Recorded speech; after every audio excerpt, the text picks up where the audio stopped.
Ito naman po mga bossing ko ang aking ituturo sa inyo na isa sa mga pamamaraan naman ng mga pagsusunog mga bossing sa pamamagitan ng sinulat natin sa isang malinis na papel. Isusulat po natin dito, harap kayo sa gawin silangan ng mga bandang 6:30 or kaya po alas 7. Matatapos lang ang paggawa ng mga pampaswerte hanggang alas 8 lamang po ng umaga. Isusulat nyo po dito kung ano yung problema nyo pinagdadaanan. Halimbawa, lubog ka sa pagkakautang, number 1. Makabayad sa aking mga pagkakautang, banggitin ang mga pangalan at kung magkano. Halimbawa kay Petra ay 1K, tapos kay Pedro ay 50K, tapos kung halimbawa kay Lucy ay 20K. Ganyan, mga bossing. Sabihin nyo, hindi na ako muli mangungutang pa.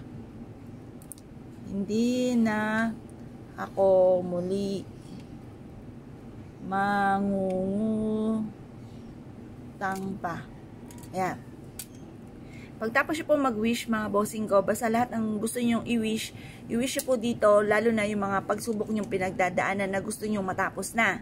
Ngayon pa mga bossing, kumuha po kayo ng lighter. Ngayon, ito po ay sisindihan po natin mga bossing. Tapos, habang sinisindihan po natin ito, kayo po ay positive lamang.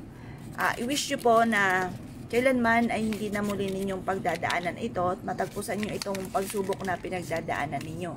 Yan, mahirap po ang ganyan, lalo na kung hindi mo alam kung paano mo ito babayaran. Yan. Magkaroon ako ng maraming pera, kailanman hindi na ako mamumblema sa pera, siksik-liglig at aapaw, maraming blessing ang darating sa akin. Katapusan na ito ng aking pag-utang at hindi na ako muli mangungutang pa. Ganyan po mga bossing ko ang inyo pong sasabihin at i-wish. Pagtapos po niyan mga bossing, basta kailangan maubos po itong ating sinusunog na ito upang sa ganon maging abo na, ibig sabihin masolusyonan na or matapos na kung ano man ang problema. Positive lamang, makakamtan nyo lahat ang inyo po mga pinapangarap. Simula na ito ng tagumpay nyo, matatapos na kung ano man ang mga problema pinagdadaanan.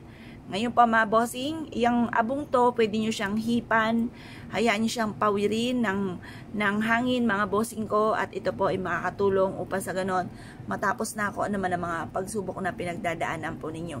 Kung naniniwala ka at nais nyo po itong gawin, i-mindset nyo na nagpapasalamat kayo at matatapos na ang problema ninyo, makakabayad na kayo sa mga pagkakautang, kailanman hindi na kayo mamumblema sa pera, makakamit lahat ang mga pinapangarap. Ito po isa sa mga subok na napakaswerte.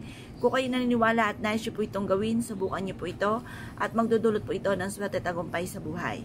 Kaya kung kayo'y gagawa ng ganito mga bossing, simulan nyo na. At mapapansin ninyo na unti-unting nasusolusyonan ang problema.